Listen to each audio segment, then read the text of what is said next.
He wants to meet, and we're setting it up. Trump said he was preparing a meeting with Putin, speaking to reporters in Florida. Switzerland is ready to host a summit of the presidents of the United States and Russia. Peskov. Putin has repeatedly stated his openness to contacts with international leaders, including the U.S. President and Donald Trump. The Financial Times reports, citing unnamed sources close to the Kremlin, that Putin will seek a rollback of NATO in negotiations with Trump. Ukraine needs security guarantees until peace is achieved with Russia. Volodymyr Zelensky said this in an interview for RAI News 24. It is no longer about guarantees for Ukraine. They're saving its sovereignty. Former advisor to the head of the office of the president of Ukraine Alexei Arestovich said. Trump published a video in which the residents of Greenland ask him to buy an island. He reported this on January 10 on the Truth Social network. Prime Minister of Greenland. The residents of the island do not want to be Danes or Americans. Denmark has called for Russia to help protect Greenland from the United States. According to the Axios TV channel, the Danish government wants to convince Trump that security issues can be resolved without laying claim to Greenland. Let's recall that Trump, who will take office again as U.S. president in a week, has recently announced claims to the lands of several countries at once. He offered Canada to become a U.S. state and demanded that Denmark sell Greenland.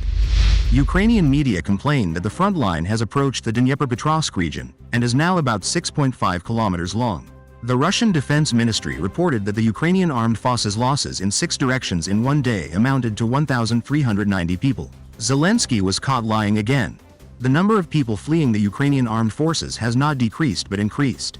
This was stated by journalist Volodymyr Boyko, a serviceman in the Ukrainian armed forces. Ukraine captures first North Korean soldiers, Zelensky says. Zelensky is walking around Europe and begging, "I'm tired of him," said Slovak Prime Minister Fico at a meeting of the European Committee in the country's parliament.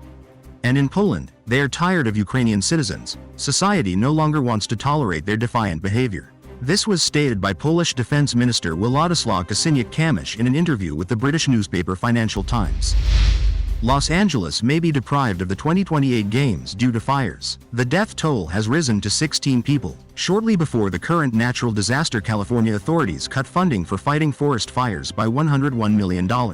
American media, in particular the Newsweek, write about this.